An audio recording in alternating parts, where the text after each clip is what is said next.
Hey guys, welcome to my channel. আমি মহারাজার। এখন আমরা কথা বলবো যে দুই পৃথিবী 2 নিয়ে। তোমরা ভাববে যে দুই পৃথিবী 2 এরকম কোনো ছবি হচ্ছে কি আদৌ?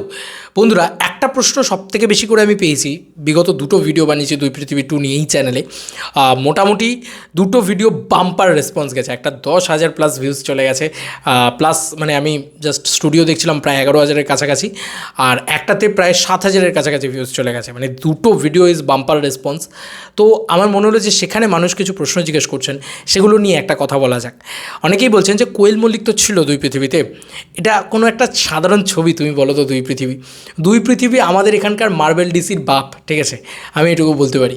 কারণ যে একটা ছবিতে কোয়েল মল্লিক, একটা ছবিতে দেবদা, একটা ছবিতে জিৎদা, এই তিনজন একসাথে থাকা, এবং বারখাও কিন্তু নট দ্যাট যে কিছুই না, ওর কোনো পাওয়ার নেই এরকম না।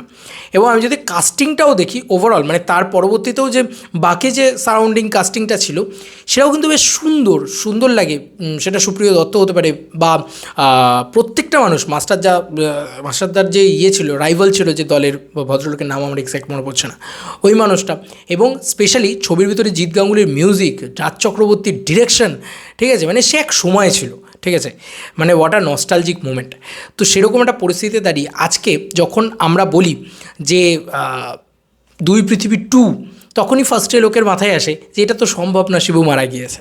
তো আমি সেটাকে নিয়ে আগের ভিডিওতে বলেছিলাম যে শিবুকে আবার রিভাইভ করা যেতে পারে, সেই সেম নাম শিবু, সেম নাম তোমার জিদ্দার যে নামটা, সেই নামটা রাখা, এবং প্রত্যেকটা নাম রেখে অ্যাকিউরেট করে আবার ওরকম একটা রিপপ বানানো যেতে পারে। রিপপ না হলেও আমার মনে হয় যে ওই যে নস্টালজিক পাওয়ারটাকে রেখে, ভ্যালুটাকে রেখে, ঠিক আছে, ওরকম একটা ছবি বানানো যেতে পারে।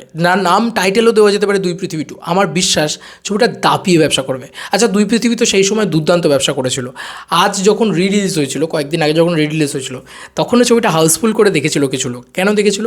ইউটিউবে অ্যাভেলেবেল আছে, বিভিন্ন জায়গায় অ্যাভেলেবেল আছে, তারপরেও কারণ ওই যে নস্টালজিয়া ভ্যালু, ওই যে বড় পর্দায় দুজন সুপারস্টারকে দেখা, ওটা big scale entertainment, big screen entertainment আমার মনে হয়। তো ওটার জন্য একটা পাওয়ার তো কোথাও গিয়ে দুই পৃথিবী পেয়েছে, আর এক্সট্রা মাইলেজ। এখন আমরা যে বিষয়টাকে নিয়ে কথা বলবো সেটা হচ্ছে, ভাই দুই পৃথিবীতে কোয়েল মল্লিক থাকার সম্ভাবনা কতটা? কারণ এটার প্রশ্নই সব থেকে বেশি এসছে যে কোয়েল কি আবার কাজ করবে। সবথেকে বড় প্রশ্ন হচ্ছে, দেবদা তখন যে জায়গায়, যে লেভেলের সুপারস্টার ছিল, আজকে কি দেবদা সেই লেভেলের সুপারস্টার হয়ে রয়েছে? যে জিদ্দা যে চরিত্রটা করেছিল সেই সময়, সেই চরিত্রটা কিন্তু অনেকটা বেশি মানে বড় স্ক্রিন টাইম ছিল, অনেকটা বেশি জায়গাও ছিল, এবং জিদ্দার সাথেই কিন্তু কোয়েল মল্লিককে, জিৎ কোয়েল জুটি, সেই জিনিসটাকে রাখা হয়েছিল।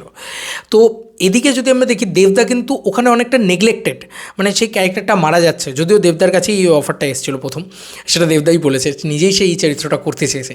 কিন্তু অ্যাকচুয়ালি যদি আমরা ভালো করে ভেবে দেখি, তাহলে সে কিন্তু নেগলেক্টেড ওই সিনেমার জন্যে।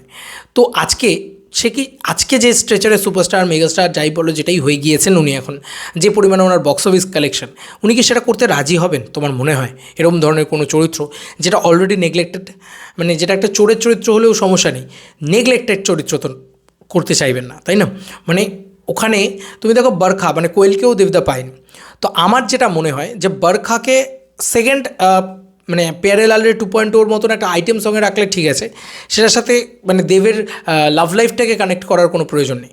দেবের সাথেও যদি থাকতে হয় এবার, তাহলে তাকে একটা শুভশ্রীর মতন কাউকে থাকতে হবে। যদি রাজ চক্রবর্তী ডিরেকশন দেয়, নাথিং ইম্পসিবল, থাকাই যেতে পারে। শুভশ্রীর মতন কাউকে থাকতে হবে, বা একটা কিছু হতে হবে। শুভশ্রী বা মিমি, বা কোনো বড় স্ট্রেচারের অভিনেত্রী, শ্রাবন্তী, এরকম ধরনের কোনো বড় হিরোইন সো কল্ড, তাদেরকে থাকতে হবে। আর জিকো তো বটেই। এবার অনেকেই, আমি যেটা আগের ভিডিওতেও বলেছিলাম, এই ভিডিওটাতে মূলত কাস্টিং নিয়েই কথা বলছিলাম, যেহেতু কেন বলছি জানি না, কারণ আমাদের ইন্ডাস্ট্রির তো কারোর এসব করার দম নেই, আমাদের ঘরে বসে বসে বলেই যেতে হয়, কিন্তু কেউ বাস্তবায়নে করে দেখাতে পারে না, বা করেও না। এটাই সমস্যা, জানো তো। মানে আমরা না সবসময় বলি যে এটা হোক, ওটা হোক, সেটা হোক, তো করে কজন? মানে আমার তো সবথেকে বড় কথা রাজ চক্রবর্তীর কাছে, যে বস এটা তো হওয়া দরকার না, এটা তো করা দরকার না, আজকে দুজনকে একসাথে আনা তো দরকার না। আমি বলছি দেবদা রাজি হবে না যদি শিবুর চরিত্রটা দেবদা আবার পায়, কারণ ওটাও দেবদার করা হয়ে গেছে। দেবদাকে এখন দেবদার মতন চরিত্র দিতে হবে, জিৎদাকেও এখন জিৎদার মতন চরিত্র দিতে হবে, ঠিক আছে? তো এটা হচ্ছে ব্যাপার। এবং আমি বারবার বলছি, ভালো স্কোপ থাকলে, ভালো জায়গা থাকলে কমার্শিয়াল ছবিতে কোয়েল মল্লিকও রাজি হবে। বিশেষ করে ওর চরিত্রটাকে সাংঘাতিক হতে হবে, সাংঘাতিক হতে হবে চরিত্রটাকে, যেটা দেখলে লোকে জাস্ট পাগল হয়ে যাবে। ওই ভাই কি চরিত্র, জাস্ট নাচছে গাইছে, ভালোবাসার লেসন দিচ্ছে, একটা নিরীহ ভালো মেয়ে যে কখনোই একটা হাই সোসাইটি কালচারটাকে অ্যাডাপ্ট করতে চায় না, তাকে সেখানে গিয়ে অপমানিত হতে হচ্ছে, ঠিক আছে? এবং সে সেখান থেকে বেরিয়ে এসে নিজে একটা এস্টাবলিশ জায়গায় পৌঁছে যাচ্ছে।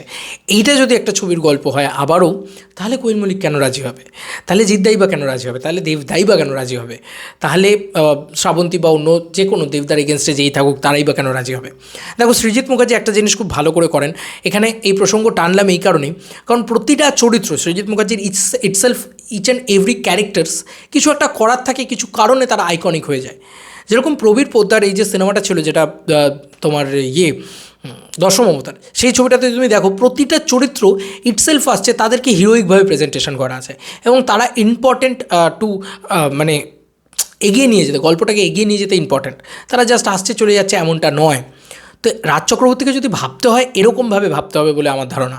আমার মনে হয় যে কোয়েল মল্লিকও করতে রাজি হবে যদি তাকে সেইভাবে কনভিন্স করা যায়।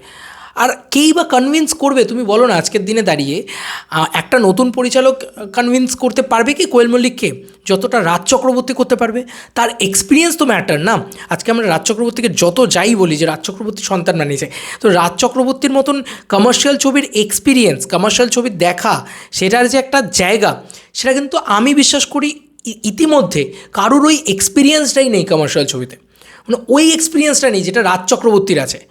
তো নো ডাউট আমি মনে করি যে রাজ চক্রবর্তী পারবে, ঠিক আছে? পারবে তো বটেই, রাজ চক্রবর্তীই পারবে। উনি নিজেও বলেছেন যে কেউ যদি পারে দেবাজিৎকে এক করে, আমিই পারবো। কিন্তু সে যেন আসলে দুই পৃথিবী 2 নিয়েই আসে।